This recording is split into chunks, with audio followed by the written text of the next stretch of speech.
YCP అధినేత మాజీ CM Jagan ఇవాళ విజయవాడకు వెళ్లనున్నారు. తమ పార్టీ నేత జోగి రమేష్ కుటుంబాన్ని పరామర్శించనున్నారు. కుటుంబ సభ్యులకు ధైర్యం చెప్పనున్నారు. అయితే వైఎస్ జగన్ పర్యటనపై పోలీసులు ఆంక్షలు విధించారు. ఈ మేరకు నోటీసులు కూడా ఇచ్చారు. దీంతో ప్రభుత్వం కావాలనే ఆంక్షలతో తమ పర్యటనను అడ్డుకోవాలని చూస్తుందని వైసీపీ శ్రేణులు మండిపడుతున్నాయి. పోలీసుల నోటీసుల నేపథ్యంలో జగన్ పర్యటన ఏ మార్గంలో సాగుతుందనేది ఇప్పుడు ఉత్కంఠగా మారింది. వైసీపీ అధినేత వైఎస్ జగన్ విజయవాడ పర్యటనపై పోలీసులు ఆంక్షలు విధించడం రాజకీయ వర్గాల్లో చర్చనీయాంశంగా మారింది. ఇవాళ ఇబ్రహీంపట్నంలోని మాజీ మంత్రి జోగి రమేష్ నివాసానికి వెళ్లనున్నారు జగన్. అకస్మాత్తుగా తన ప్రయాణ మార్గాన్ని మార్చుకోవాలంటూ విజయవాడ పోలీస్ కమిషనర్ నోటీసులు జారీ చేశారు.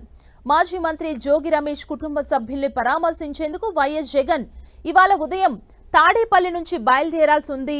కనకదుర్గ వారధి మీదుగా ఇబ్రహీంపట్నం చేరుకునేలా 2-3 రోజుల క్రితమే వైసీపీ నేతలు పోలీసులకు రూట్ మ్యాప్ ని అందజేసినట్లు చెబుతున్నారు. అయితే పర్యటనకు కొన్ని గంటల ముందు విజయవాడ సిపి స్వయంగా నోటీసులు జారీ చేస్తూ భద్రతా కారణాల దృష్ట్యా రూట్ మార్చాలని సూచించడంపై వైసీపీ శ్రేణులు మండిపడుతున్నాయి. గత బుధవారం గుంటూరు పర్యటనలో భాగంగా మాజీ మంత్రి అంబటి రాంబాబు నివాసానికి వెళ్లిన వైఎస్ జగన్ కి భారీగా తరలివచ్చిన కార్యకర్తలు వెల్కమ్ చెప్పారు. అంబటి ఇంటిపై జరిగిన దాడుల నేపథ్యంలో వారిని పరామర్శించేందుకు వెళ్లిన జగన్ ని చూసేందుకు పార్టీ శ్రేణులు భారీగా తరలివచ్చారు.